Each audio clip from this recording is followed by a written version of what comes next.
할렐루야. 소요리문답 강의 12강이 좀 늦었습니다. 계속적으로 소요리문답 강의가 엄청 많은데요. 뭐 빠르게 강의를 올리든지 늦게 올리든지 한번 끝까지 가보려고 합니다.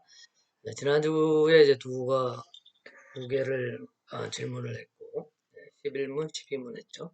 오늘은 또 4개를 더해서 오늘 좀 많이 공부를 하는데 굉장히 중요한 강의 중에 하나라고 생각합니다.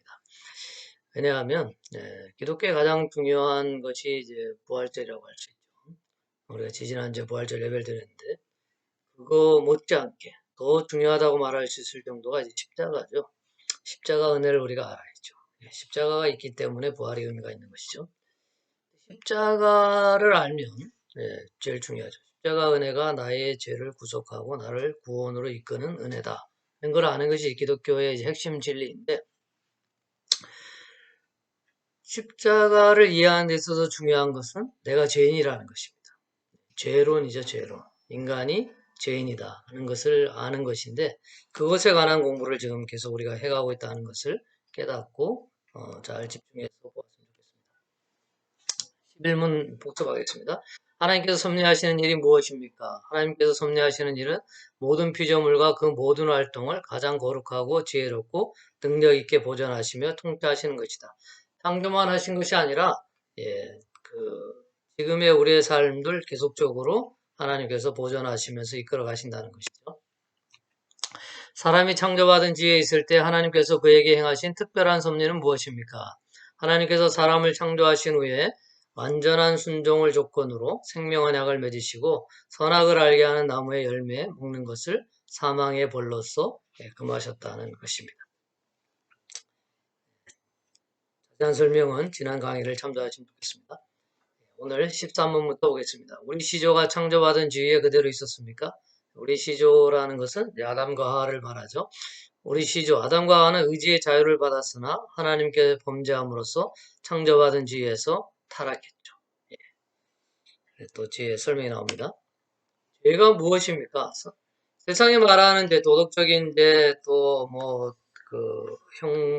문서화된 법을 어기는 것, 이런 것이 이제 죄라고 할 수 있지만, 성경에서 말하는 죄는 하나님의 율법을 조금이라도 부족해 지키거나 그 율법을 어기는 것, 성경의 율법, 말씀을 어기는 것을 죄라고 하죠.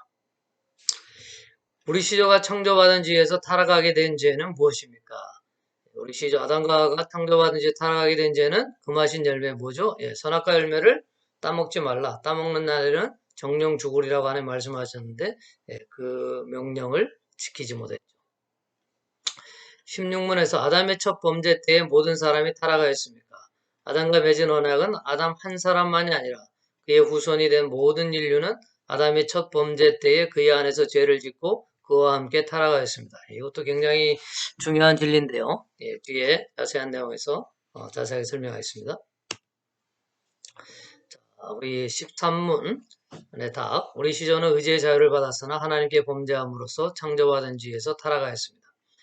창세기 3장 6절, 8절, 13절 보면 여자가 그 나무를 본즉 먹음직도 하고 보암직도 하고 지혜롭게 할 만큼 탐스럽기도 한 나무인지라.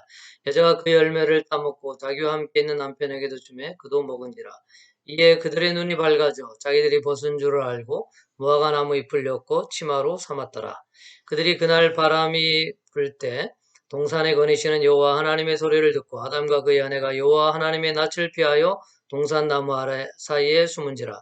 여호와 하나님이 여자에게 이르시되 내가 어찌하여 이렇게 하였느냐. 여자가 이르되 뱀이 나를 깨므로 내가 먹었나이다.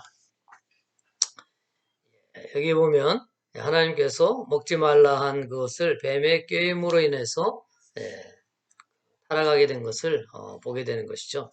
타락하게 된 증거는 하나님과의 거리가 멀어집니다. 하나님과 친밀하게 지냈던 아담과 하와가 하나님의 낯을 피하여 숨게 되는 그런 결과를 갖게 되는 것이죠.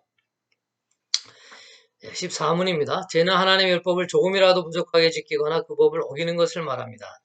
레위기 5장 17절에 보면 만일 누구든지 여호와의 계명 중 하나를 부지 중에 범하여도 허물이라 벌을 당할 것이니.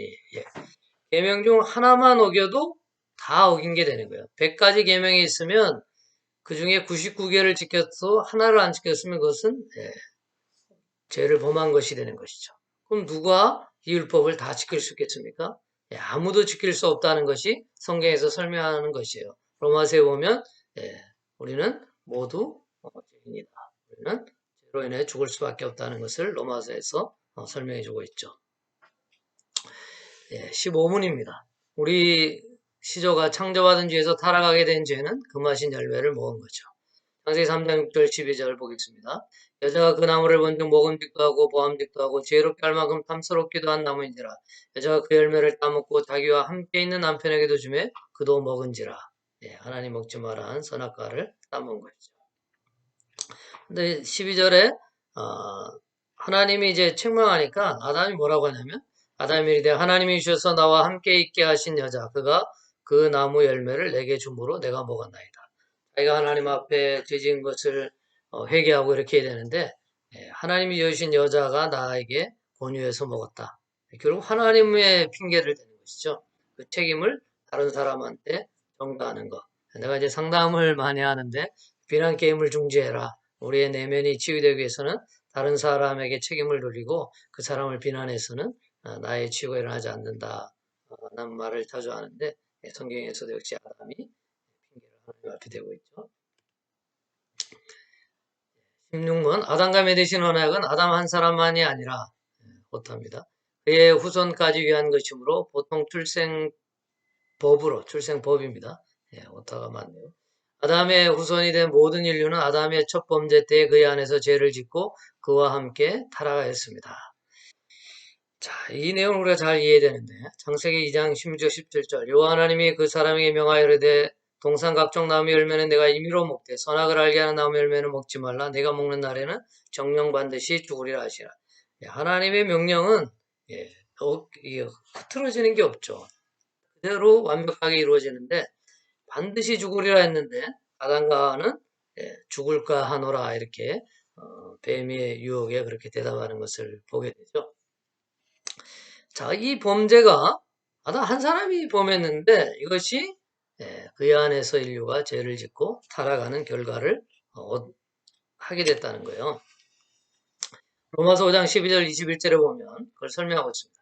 그러므로 한 사람으로 말미암아 죄가 세상에 들어오고 죄로 말미암아 사망이 들어왔나니 한 사람 누구죠? 아담이죠. 아담으로 인해서 죄가 들어왔는데 이 땅에 사망이 들어왔다. 이와 같이 모든 사람이 죄를 지었으므로 사망이 모든 사람에게 이르느니라.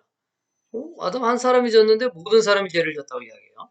죄가 율법이 있기 전에도 세상에 있었으나 율법이 없었을 때에는 죄를 죄로 여기지 아니하였느니라. 그러나 아담으로부터 모세까지 아담의 범죄와 같은 죄를 짓지 아니한 자들까지도 사망이 왕노릇하였나니 아담은 오실 자의 모형이라. 로마서를 우리가 쭉 이제 공부하면 또 많은 은혜가 되는데요. 첫 번째 아담, 또 두 번째 아담이 예수님입니다. 첫 번째 아담은 이제 원래 왔던 아담인데 아담이 예수 그리스도의 오실 자의 모형이다. 왜냐하면 대표성으로 설명하는 겁니다. 아담 한 사람이 죄를 지었는데 모든 사람이 죄를 진 것으로 성경 간주하는 거죠. 그래야지만이 예수 그리스도 한 사람이 우리의 죄를 위해서 하나님의 은혜로 십자가의 죽으심, 그 죄로 죽으심을 예수님 혼자 하셨죠. 그런데 예수 그리스도를 믿는 우리 모두가 다 십자가에 달려 죽고 죄의 문제가 해결되는 것으로 하나님이 인쳐 주시는 거죠. 그것을 대표성의 원리라고 합니다. 아담 한 사람이 죄를 지었는데 인류가 다 죄 아래 있는데 예수 그리스도 한 사람으로 인해서 그 죄의 문제가 해결이 되는데 그것이 예수 그리스도를 믿는 모든 인류에게 혜택이 되는 것을 대표성의 원리라고 설명하고 있습니다. 로마서 12장부터 31절까지 긴데 계속 설명되고 있습니다. 그러나 이 은사는 그 범죄와 같지 아니하니 곧 한 사람의 범죄를 인하여 많은 사람이 죽었은즉 더욱 하나님의 은혜와 또한 한 사람 예수 그리스도의 은혜로 말미암은 선물은 많은 사람에게 넘쳤느니라. 또 이 선물은 범죄한 한 사람으로 말미암은 것과 같지 아니하니 심판은 한 사람으로 말미암아 정죄에 이르렀으나 은사는 많은 범죄로 말미암아 의롭다 하심에 이르느니라. 우리가 죄인이어야지 십자가의 의미가 있는 거예요. 나는 죄가 없습니다. 그럼 십자가 필요 없는 거죠. 우리 모두가 죄인이라는 의식, 인식을 확실하게 가지고 있어야 되는 것입니다. 내가 죄인인 것을 깨달아야지 예수 그리스도의 십자가의 은혜가 은혜로 다가오는 것이죠.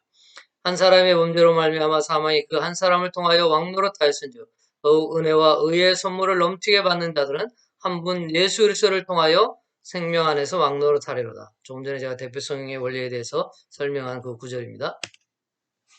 그런즉 한 범죄로 많은 사람이 정죄에 이른 것 같이 한 의로운 행위로 말미암아 많은 사람이 의롭다 하심을 받아 생명에 이르렀느니라. 한 사람이 순종하지 아니함으로 많은 사람이 죄 있는 것 같이 아담 한 사람이 순종하심으로 많은 사람이 의인이 되리라. 예수 그리스도. 율법이 들어온 것은 범죄를 더하게 하려 함이라.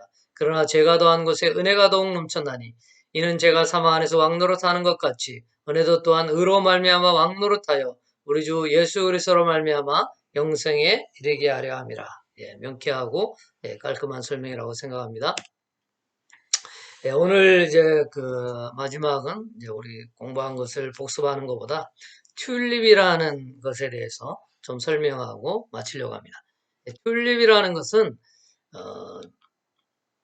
칼빈이 죽은 후에 그 화란에서 네덜란드에서 이렇게 그 기독교 지도자들의 모임이 있었어요. 거기서 칼빈주의의 사상을 정리하는, 칼빈이 이 튤립을 이야기한 건 아닌데 그 사상을 정리하는 것을 5가지로 그 핵심, 칼빈의 핵심 교리를 5가지로 설명했는데 그 앞자를 따서 튤립이 이제 네덜란드의 그 국화거든요. 우리나라의 국화는 무궁화듯이 백합 튤립이 이제 그 네덜란드의 화란의 이제 그 국가인데 그 앞자를 따서 이제 설명하는 겁니다. 첫 번째, total depravity. 인간은 전적으로 타락했다는 거예요.